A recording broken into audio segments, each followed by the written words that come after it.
I think when we thought about Shields, we're like, okay, this guy's going to be ace. This guy's like Cole Reagan's potential.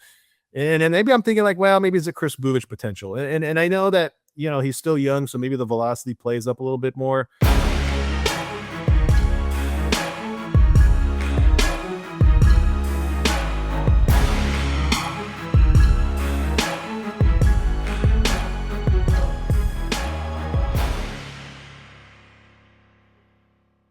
All right, welcome to another episode of the Royals Pipeline brought to you by KC Sports Network. We are on episode number 5.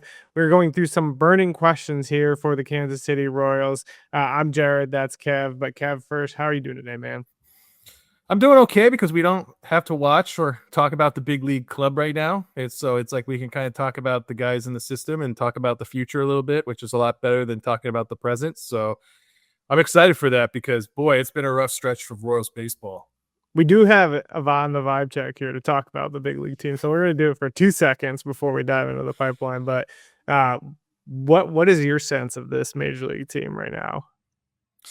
I mean, my sense of this major league team is that, I think a lot of people are saying, hey, why didn't the Royals give a long-term extension to like Vinny Pasquantino, and why have they kind of, why did they maybe hesitate a little bit with some other guys? And I think we're seeing why is I think, we're seeing some really down years, and we're seeing some years that are really concerning. And, I think it comes down to, I know a lot of people talk about the Royals' depth, and, the depth's been kind of gutted, especially on the pitching end with Estevez and Stram injured, and the bullpen is trying to find what works. I mean, we had Steven Cruz yesterday flashing really great stuff, 99 miles per hour, but still giving up a game-winning, or what ended up being a game-winning homer to Jarren Duran, who's hitting under 200 this year.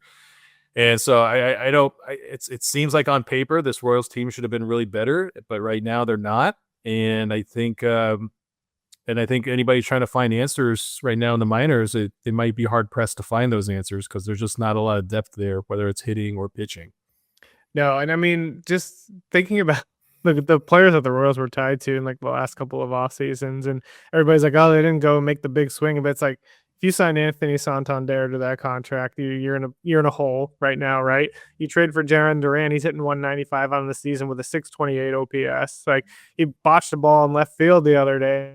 Like, he was basically asleep out there because he doesn't seem to be wanting to play baseball for the Red Sox right now. So you got like an attitude problem with him, and it's just like, I get it. Like, the Royals are struggling and you want them to see them to do more. But at the same time, it's like every guy that they were tied to is just, they haven't been performing. And then we look at Jurickson Profar. Like, he's been suspended twice since he's gone to the Braves. And it's like, you're not getting games out of him, and they're paying him. Well, I don't have to pay him now because of the suspension. But it's just like well, who would they have gone to get in this last 2 off seasons? They're not going to go get a Juan Soto. They're not going to go get the big names that they will have. They're not a big market franchise team that's going to go out and just pluck those guys off of free agency. So, like, you're in that middle tier, and it's like looking at what those guys signed for contracts or what the cost be a trade. Like, a lot of those guys are not performing to the expectations.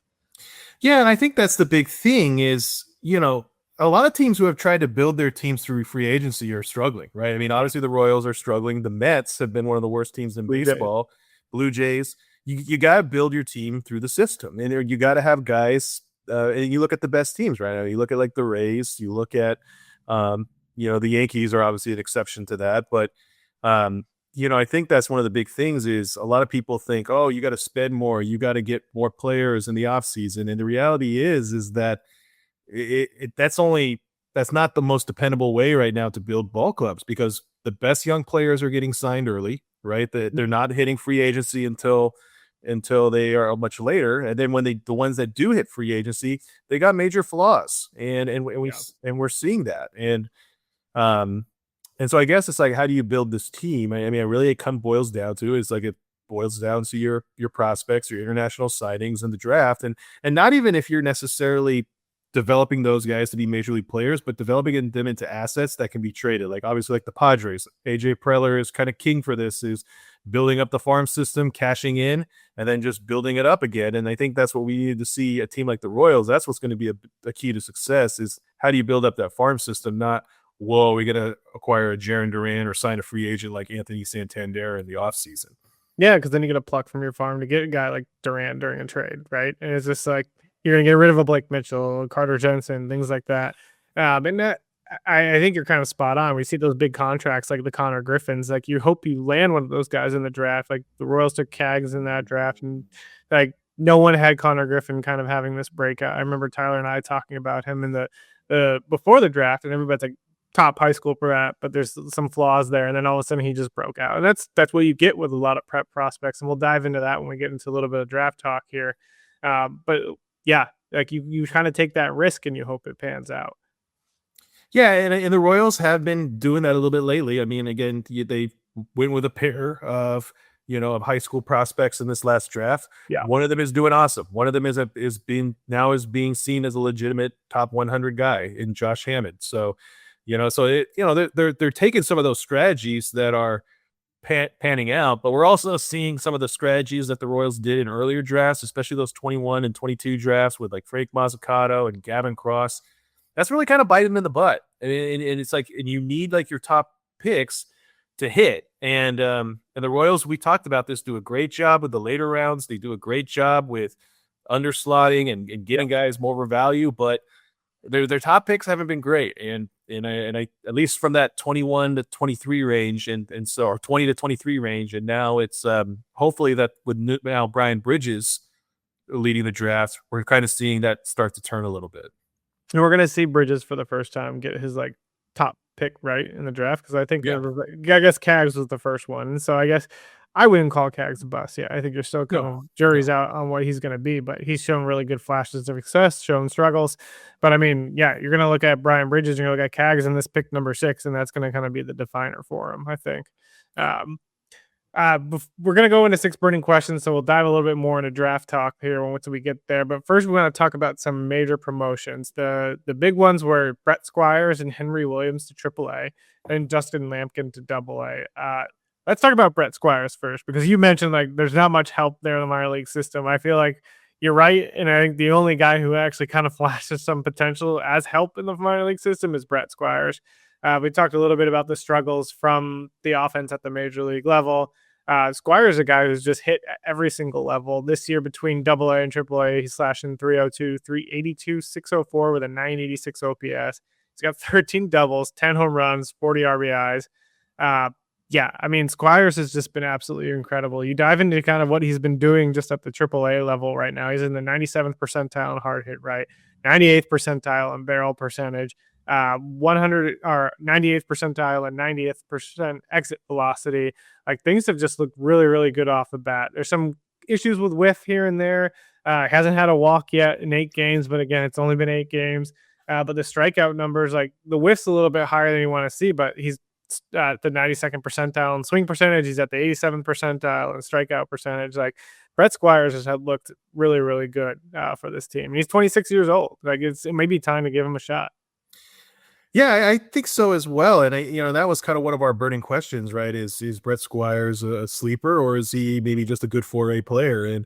But you look at the batted ball metrics and you look at those exit velocities and those hard hit rates, they're legitimate. And he's been showing that ever since spring training. I mean, he was getting on the radar of a lot of prospect people of saying like, hey, this Brett Squires guy is pretty good. And again, he had a pretty good 2024. I mean, he looked really good in high A. Then he kind of went to 2025 to double A. The numbers weren't great. It was kind of mediocre. So he kind of got off that radar a little bit. And now he's kind of bounced back again. And again, like you talked about, everything is in the upper percentiles in AAA. But it was also, I think, again, we don't have that public data for double A, but I mean, all the reports were the same things. And obviously his numbers were matching that. So I just think that when you look at just what he's doing, Brett Squires, I mean, I do think he deserves a shot at some point. I don't know if that's going to be this month. I don't know if it's going to be next month. But there's always going to be a dilemma with him because, again, he's a bat first guy. He's not really a base runner. He's not really a defensive stud. Yeah. His profile does remind me a lot of like a CJ Alexander, who was, in 2024 was like mashing everything in double and triple A, and they called him up and then he just looked really overwhelmed. I think Squires can be better than that just because I think the plate approach is a little better. We haven't seen it in triple A, but he's getting stuff to hit, and you gotta like it when a guy is getting stuff to hit and taking advantage of it, and not just letting like, oh, I'm just gonna get walks, or I'm just gonna work the counts. He's there to mash, and with the Royals, that's what they need. They need a guy who's aggressive and is gonna mash, because they're really missing that right now on the power end. Yeah, no, I agree. Just to briefly touch on Henry Williams, who was called up. Data not as great for Henry No. Williams in terms of underlying. Double A again, the numbers didn't really even kind of push for a call up for him. He had a 4.72 ERA, 24 strikeouts in 34 in a third innings. He's the second piece that came in the trade for Scott Barlow, right? I think Jesus Yes. Rios was the other one. I think he was the key piece that came out of this because he was a top 30 prospect for the Padres at the time. The fastball velocity, I think, is what's kind of been concerning me a little bit. Just looking at his AAA, I know it's only 3 1/3 innings, but it was averaging 91.8 miles an hour on the fastball. The chase rate was kind of non-existent for a lot of those pitches that he was throwing in that outing in AAA. And you can see by the strikeout numbers in AA. Now we don't have the data specifically for the chase rates and stuff like that from AA, but yeah, it wasn't pretty either. And the strikeout rate was in the 16th percentile, only 15.9% strikeout rate in AA when he was down there. So definitely some concerns on Henry Williams in terms of what he's going to be. I don't think he's an arm that you're going to see knocking on the door in Kansas City anytime soon. Yeah, I think this is really just, I think this was a move to like make room for Justin Lampkin, which we'll probably talk Yep. about. But I mean, I think they're just saying, hey, Henry Williams, we need AAA starting depth, and we're gonna see what you got. I mean, he might be a guy that will maybe see some time in the bullpen too. I mean, like you said, I think the velocity is really the concerning. Like you said, it's under 92 miles per hour. He's not really generating anything in terms of whiffs. 14.8% whiff rate, which ranks in the bottom 5th percentile. 21.8 CSW, 5.1 swing. I mean, he's just not producing anything. And he had this in AAA. He had a promotion to AAA last year, and he kind of hit a wall too. And he might be is what it is. It's just, maybe if the Royals say, hey, we're going to tweak him and tweak his approach a little bit, maybe we can expect him to be a possible sleeper reliever at some point. But they also need innings in AAA. I mean, that's the thing. This is also a ball club too. They need guys that can eat innings, whether they're quality or not. And right now it seems like Williams is kind of that guy, kind of like Chandler Champlain last year, who was like just eating innings, even though like he was getting rocks and really not showing any of that prospect luster that he had when he got traded from the Yankees back in 2022. Yeah, no, I agree. But on the opposite side of the spectrum, we have Justin Lampkin, who I think already should be considered a depth piece in this minor league system. I know he's only in AA. I know he only has 2 outings, I think, in AA so far this year. But at the same time, he's 22 years old. He's moving quickly through the farm system. He was a 2025 draft pick. They took him in the CBB round, pick 71 overall. We talked about it before on previous podcasts, just like very similar to Chris Bubic in terms of fastball extension, in terms of having that slider that's kind of a wipeout pitch as well.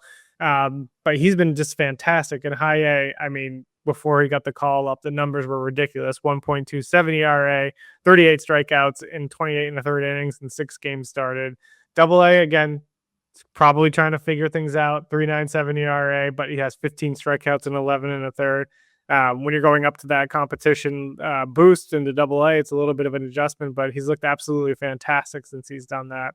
And the underlying data is really kind of backing it up in AA as well, right? He's in 97th percentile in CSW percentage. He's in 89th percentile in K percentage, striking out 35% of the batters.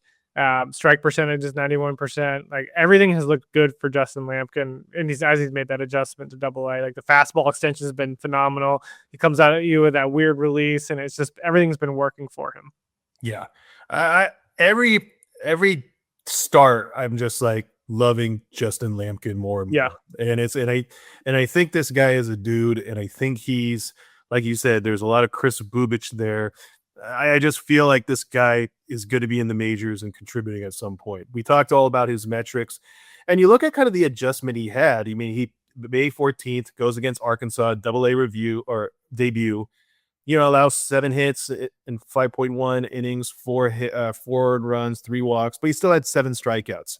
Then he comes back against Amarillo and just absolutely shuts him down. 6 innings, 1 hit, 1 earned run earned run allowed, which was on a home run, 8 strikeouts, no walks. I think that's what's kind of the impressive thing is he limits the walks. He strikes out batters. And that's a very Chris Bubich formula. You look at what Chris Bubich did in the minors, that was his formula. It wasn't like he had an elite fastball. It wasn't like he had like really like eye-popping stuff, but he limited the walks, he had the strikeouts, he worked efficiently. And that's what I think we see with Lampkin is all those traits. Yeah. And again, he's a college pitcher. I mean, he might move quickly. I mean, with this Royals staff, I mean, especially when you have guys that are older like Michael Wacha and Seth Lugo, who are guys that are, if the Royals decide, hey, we're going in a different direction, and they decide, hey, maybe we need to put these guys on the trade market, does that mean maybe Lampkin can make a push for the end of the year? I mean, he's performing at this point. Like if he continues to do this well in Double-A, it's not like Triple-A is going to make any difference. So I mean, he could make a debut at the end of the season, especially if the Royals season goes up. Yeah. I mean, right now, I think he deserves it if he keeps it up. Now, I still think there's a long ways to go, but I wasn't expecting Justin Lampkin to be like a possible major league starter in September, but I think he's shown that he might deserve it. Yeah, no, I agree. We want to keep talking about the minor league farm system here. We're going to go into 6 burning questions about the system and the draft coming up here. But first, we're going to take a quick break. I'm BJ Kissel, founder and CEO of KC Sports Network. Emprise Bank has been with us from the beginning. They were our first network partner, and they believed in the vision of what we were building from the start. I can't speak to any other banks or companies and how they operate, but I can tell you from personal experience and based on the growth of the network you're listening to right now, that if you have banking needs, call our friends at Emprise Bank. We've worked with so many great people there over the years, from Vicky and Aggie to Andrea, Lori, Jackie, Deb, and Aaron, and not to mention so many others that not just supported KC Sports Network, but supported our KCSN Foundation as well. But the best thing that I know is that if I have a question or a problem, no matter how dumb the question is, I know who I'm going to call and who I'm going to talk to. And I know that I'm getting an answer from someone that I can trust. And I know that person is there to help us. That's why Emprise Bank has always been and continues to be our partner in Possible. And they can be yours too. You just have to reach out. If you have a banking need, whether it's business or personal, hit me up. I will connect you directly with the same people that have helped us build KCSN. And that's our friends at Emprise Bank. David Starnes Allstate Insurance is a proud partner of KC Sports Network, serving the Kansas City area and all throughout the Midwest. If you are looking for new coverage or something that better suits your home, auto, health, or any of your other insurance needs, give Dave and his team a call. Elevate your coverage and be worry-free with David Starnes Allstate Insurance. All right, we are back and ready to go through those 6 burning questions about the Royals system and the draft. First one we're going to go through is, who should the Royals draft in upcoming MLB draft? They got 2 basically first-round picks, I think 6 and 31. I could be wrong. Is it 31? I think so. For the comp pick, what was the comp pick for? I think it's just a regular comp pick, right? Yes, I believe so, yeah. Yeah. So I guess we can go through both. We can go through 6 and 31. But who would you want the Royals taking at 6? So one that I want at 6, and it's kind of, he's kind of going in this range to a lot of mocks, is Eric Booth Jr., high school outfielder from Oak Grove, just really toolsy. Dad was a football player, but his dad could have played baseball. He won the home run derby in the Perfect Game All-American Classic. He's a big time player with some all-star potential. He obviously, has some raw ability that might need to be developed, but he's kind of a guy that I feel like the Royals have kind of not picked up under the previous regimes. It's just, there's a lot of tools there, a lot of skills there, but it does, I think there might be some polish needed. But I think he's a guy that the Royals need because he's just got a lot of that upside. And I think that the Royals need a guy that can really be a star and really be a guy that could we're going to build, this is a guy that can be really part of our future, not a complimentary guy, but one of those big personalities and big skill set guys. And that's why, and when I'm looking at him, and I'm not like a draft expert by any means, and I know there's other people that do that well, but every time I see stuff on Eric Booth, I'm like, I could see this guy as a Royal. I could see this guy. I think this guy is worth picking up, and the Royals have done well with his types. I mean, Bobby Witt Jr. was kind of this type, just hey, he was a lot of athleticism, skill. I mean, his dad was Bobby Witt. Sometimes you got to take risks on those guys because they're going to give you the upside that you need. Yeah, and I think the big thing we've seen is, like we talked about, Cags versus Connor Griffin, right? I think in that draft, there was talks it was going to be Connor Griffin or Bryce Rayner for that pick, and they went with Cags because they didn't think Cags was going to even fall to him, right? I think Nick Kurtz was another guy that they talked to. Again, Nick Kurtz didn't fall to them, and so like at that point they decided to go the Cags route. And you look at a guy like Eric Booth Jr. I mean, like this is a kid who's been extremely talented. I think in our Just Baseball mock we have him going 10th to the Rockies, but you could potentially get him at 6 and maybe do some underslotting and then potentially snag a guy you want at 31 right off the board. But there's a lot going on with the swing mechanically. This is something Tyler's kind of talked about in his analysis of him. But he's kind of has a lot of noise that prevents him from making a ton of hard contact. Well, you mentioned it's like a super uber athlete with tons of tools and upside. And Connor Griffin had some of the same concerns about the hit tool, like what it was going to be when he was on draft day as well. And we've seen what that's turned out to. Like these prep guys can kind of really turn it around. But as we've mentioned with the prep guys, like if they don't figure out the hit tool concerns, then you're looking at like a Sean Gamble, like we're going to talk about in a little bit further into this segment. But one guy I really like, and I'm going to kind of stick with our Just Baseball mock that we did and take Cam Fluky here from Coastal Carolina. I just think this is an extremely talented arm. I don't think we've seen an arm like this in the MLB draft since like a Chase Burns. And I think you're looking at potential Chase Burns upside with somebody like Fluky. The fastball is absolutely electric. It's elite. He's just able to throw strikes. He's incorporated his curveball more. I don't think he's going to fall far because of the stress fracture that he had in his arm. He came back throwing like 98, dominating in the college scene again. And it's just like Cam Fluky is absolute talent. And I think the Royals could save a little bit of money here, taking him at 6, and then they could go get a guy that they really want at 31, who I will talk about who that is. But I'll let you go who you think the Royals could take at 31.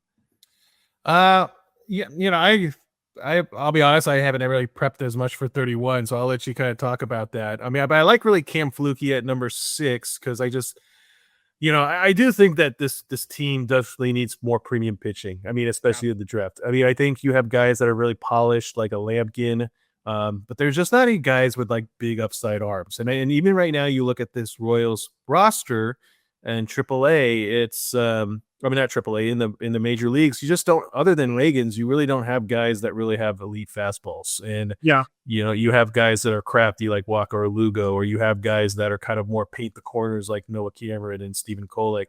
And the reality is, like, that's just not going to get the job done. You got to have guys that can be aces. And if Fluky is, ace gonna ace, I mean, he's got the talent. It's been an injury issue with him, but I kind of agree. Like, if you're not, I like that Fluky's kind of in that similar mold, but maybe in a pitching end. So that's kind of why I would agree with that pick too. So I don't know. What would you think about for a 31? I got to go with basically David Shields 2.0 here, and Sean Duncan, left-hander out of Canada. I saw this kid pitch in the MLB Draft League last year, which means he was a junior, and he was absolutely dicing up potential draft guys for the 2026 or 2025 MLB draft. This is one of my favorite prep arms I've ever actually seen in person. He just fills up the strike zone. Like his age, he was living low 90s at like 16, 17 years old, just living in the strike zone. It's a good 4-pitch mix. It's a repeatable delivery on the mound that you don't really find out of a prep prospect. And it was the same thing with David Shields last year. Everybody's like, upper 80s, low 90s. Why are we taking a guy like that? But Sean Duncan's the same thing. Upper 80s, now kind of lives in the low 90s with a ton of projection and upside. Like Sean Duncan is a guy I could see them taking like a Cam Fluky at the top. I know you're getting 2 arms here, but you get a Sean Duncan at 31, and you're looking at like David Shields 2.0, a kid who could actually move quickly through a system for a prep arm.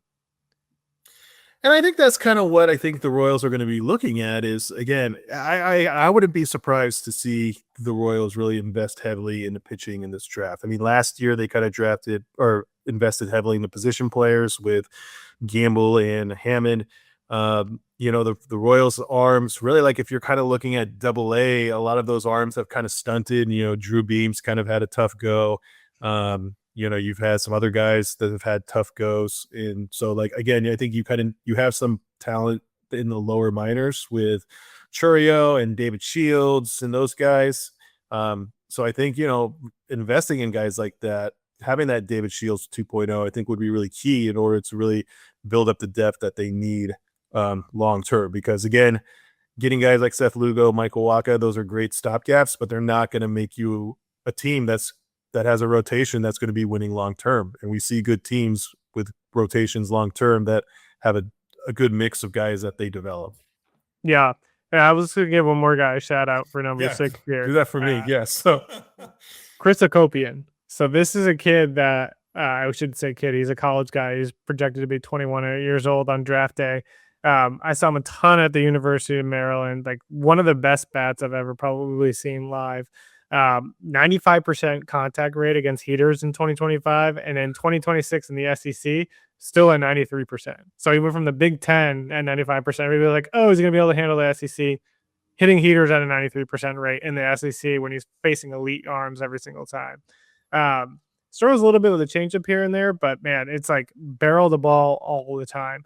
And third base, second base, we've talked about like the Royals kind of needing an impact bat that could quickly rise through the minors. Like I think Hakopian is probably one of the first bats potentially in this draft that, besides Rock Chalowski, that could really shoot up the minor leagues into the majors. Not as good of a defender as Rock, but I think the bat is easily as competitive with Rock Chalowski.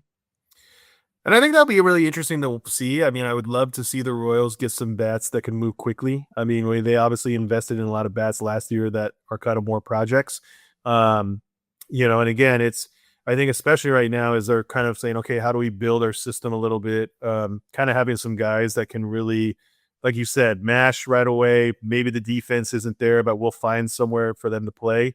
I think that'll be really key to watch, because I do think that that's what they need right now especially in the mid that high AA is just some really polished bats, because they got a lot of projects. They got a lot of guys that, that have some real big upside, that have some things they got to work on. And I think if they don't go with a Booth, I think if they go, maybe like you said, they go fluky or they go another route focus on the pitching, I could see that where they kind of with their other picks is saying, hey, we're going to go polish bats, just so that way we know that we have guys that can move through this system. Yep. Yeah, I love it. Sorry, I extended our MLB draft talk. No, this is good. This is your jam, man. This is your jam. This is why we have you here, because you let us know about the draft, and that's coming up sooner than we think. And right now, that might be the best thing to look forward to with the Royals, is looking up forward to that draft. We become the Sacramento Kings now of Major League Baseball. It's almost the next year. 2 months away, and it's a month away from the draft combine. So yeah, we're rolling right into it. Moving on to the Royals farm system, we touched on this topic a little bit in the leadoff here, but is Brett Squires a sleeper or a quad A player? What's your thoughts here? I'm going with sleeper, and again, I think I just think that the batted ball is just so legitimate, and I know that there's concerns about the whiffs, and I get that, but I mean, this is a guy who's pretty polished. He's been polished, and in some cases, like I do think he has like a profile that feels very similar to like a Ryan O'Hearn. It's just a guy that can hit the ball hard, who can find the gaps, a little bit of a late bloomer, kind of like what Ryan O'Hearn was. Not exactly an elite athlete, but just a gamer that really seems to really adjust well. I think that's the big thing I really love seeing from Brett Squires, is just his adjustments as he goes through each level. You see him, it's like he had a little bit of a down year in 2025, and then he's adjusted and he's been really good. And I think that's a good sign for a guy. I mean, it shows that like, hey, like he can make the proper changes, whether it's in his swing or whether it's approach, to find success. And that just doesn't happen. And I know that AAA is not always the best indicator, right? It's like, we know that AAA environments tend to favor hitters. But you got to look at the batted ball metrics, and they're all there. They're all legitimate. They were as legitimate back in spring training when he was really turning some heads. So I just think he's a sleeper. And I think that this is a guy that I think the Royals should give a shot to. I mean, I think right now, especially if they become out of it, I mean, do they start maybe looking at moving him into the outfield and give him some reps there and seeing what he can do there in the corners? Because, Starling Marte's cool. Isaac Collins, he's been all right, but I mean, those aren't long-term guys. So maybe we need to find a guy that can be a long-term guy. And maybe that guy's Brett Squires. So it can't be any worse right now. I mean, like they got to find guys that can give them some upside. And I think Squires can be that guy. Yeah, I'm pretty much with you. So I think like he kind of reminds me of the path of Whit Merrifield. Again, profile different, but like a guy who's a late bloomer, like we've mentioned, 26 years old. I think he is a sleeper, and I think maybe he's not a quad A player, but I think he could carve out a bench role, or he could carve out like maybe a platoon role. So I think there is a potential for Squires to stick. And like you mentioned, if he's got the Ryan O'Hearn profile, he's probably going to be an all-star once he leaves Kansas City. So it's fine. I know we might as well get one of those guys to do it while they're in Kansas City. Why does it Yeah. always have to be they have to leave Kansas City? So, and again, it's just like I get it. Like the problem with Squires right now is fit. You know, he plays first, he plays third. That's Michael Garcia, Vinny Pasquantino. So I get it. Like it's not like the perfect fit, and I think that's what happened to CJ Alexander. It was the same deal. He was like, "Well, I play first and I play third." And then thankfully it didn't hurt them with CJ Alexander, but you know, I kind of hurt them with O'Hearn too, because it was the same deal. They're like, well, we can't really play O'Hearn at first. And I know they have it right field, but he wasn't like that great yet. But we've seen the Royals, some guys who are focused. I mean, look at Caglione's development as a right fielder.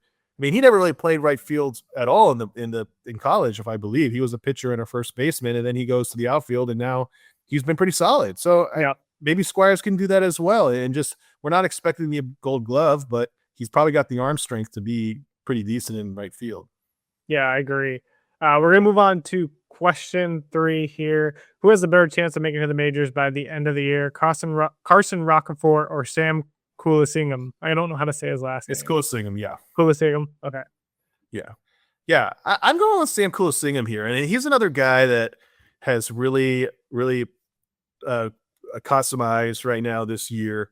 You know, he won, I can't remember, he won one of the awards last year that was basically kind of like the special award, kind of like your Intangibles Player of the Year award guy last year. And there's a lot to like about him. I mean, he's a Air Force Academy graduate, so you know he's a really disciplined. I mean, he actually went there all 4 years. That's 3 more than Paul Skeens, you know. So everybody talks about Paul Skeens being an Air Force guy. It's like, well, Sam Kulisingham actually went there the whole 4 years. But it's you know, he's really like just a really polished bat. You know, he's hitting 302 with a 0.97 walk to K ratio, 876 OPS, really good defense, can play all over. I mean, you talked about Whit Merrifield. I mean, his profile is very much like that as well, can play kind of that multi-utility role, puts contact on the ball. You know, he just really hits. The only issue I do have with Kulisingham is he does hit the ball on the ground a lot, 47.7 ground ball rate. Does that maybe make him like a Nicky Lopez type that, you know, it's like, okay, great plate approach, can make contact a lot. When he faces worse defenses in AA, like he gets away with it. But once he starts facing elite defenses and more complex shifts, is he going to start getting like those ground balls are going to go to outs? But, you know, I think the Royals really value guys like that. I think there is, you know, there's such a premium on guys that have those intangibles. So I just think he's and as much as I think Carson Roccaforte has took some steps this year, I mean, the strikeouts are bad. I mean, he's right now, it's 31.9% K rate. That ranks in the 6th percentile, 38% RIF rate. That's in the 8th percentile. You know, it's 72.9% Z contact rate, which is contact in the strike zone, 11th percentile.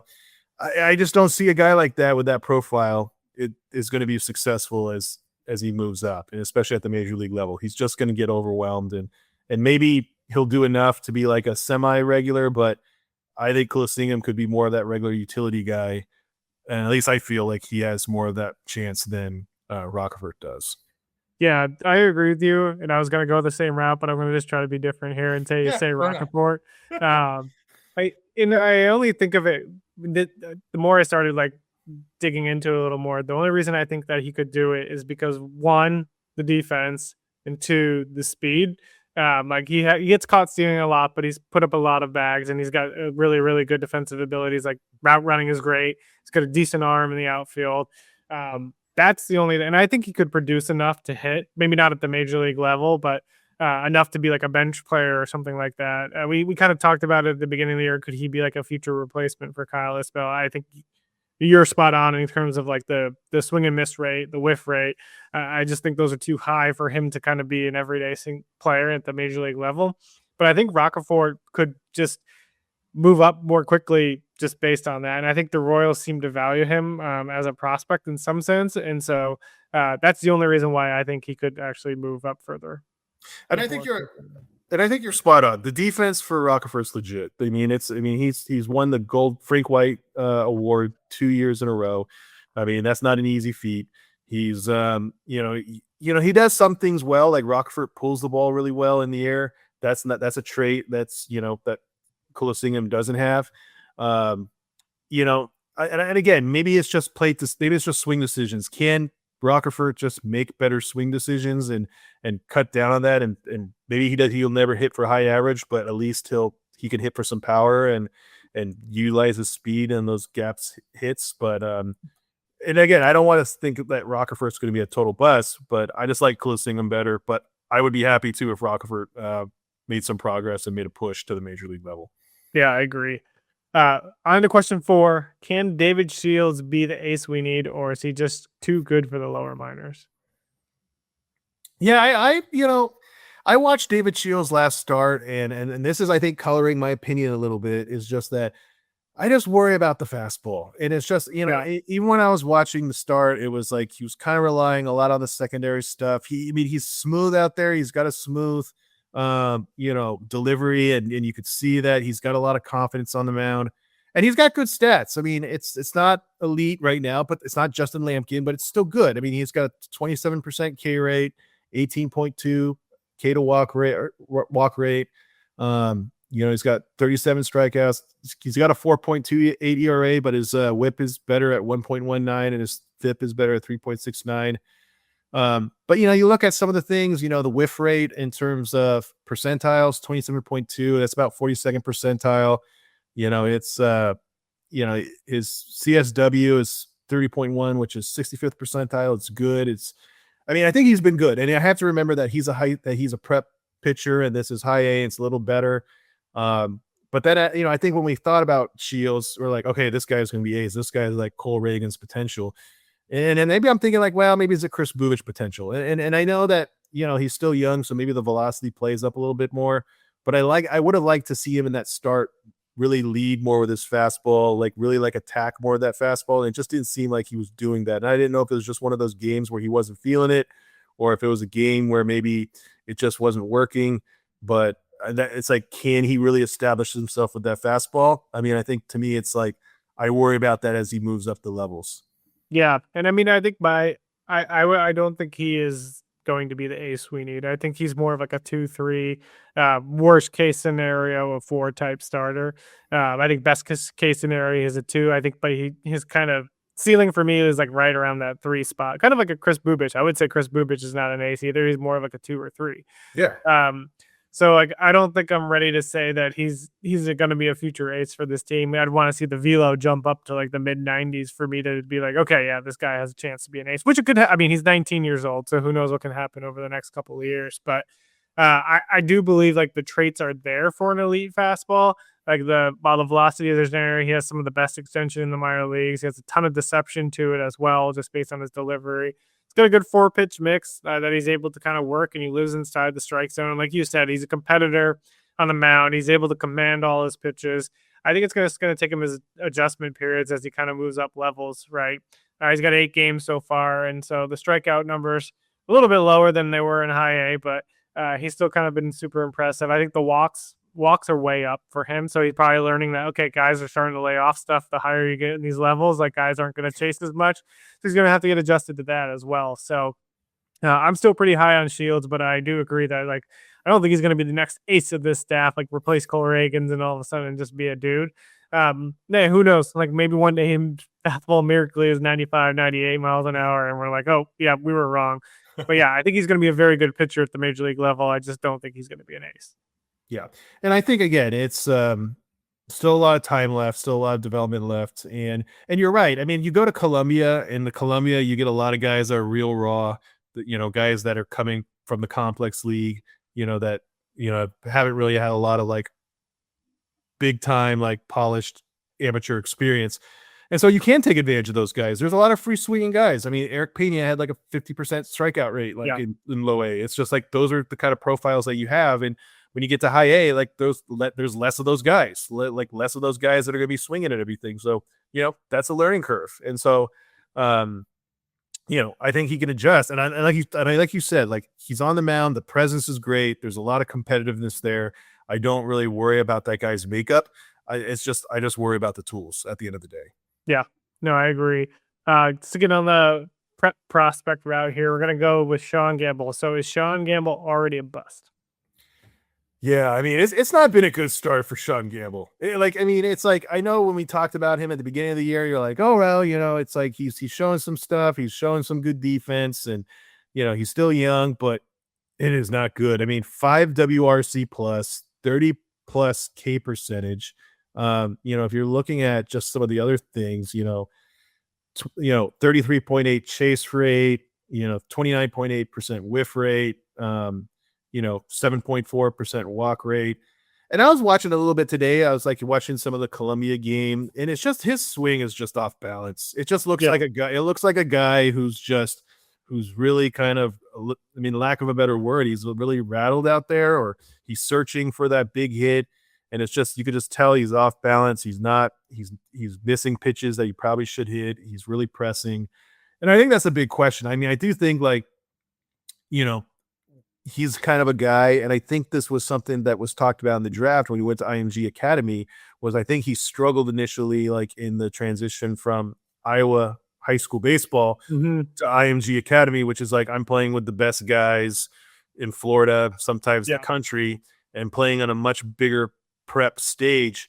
And I think that was an adjustment for him. And I think we're seeing that right now. I mean, you look at the athleticism, it's there. You see him in the outfield. It's like, this guy has Gold Glove potential. He looks like Kyle Isbell out there. The speed is there, and even parts of the swing is there, but it's not coming together. And it makes you wonder, like, are they going to have a reset? Are they going to maybe have him go to the complex league to kind of maybe work on some mechanics, get some confidence?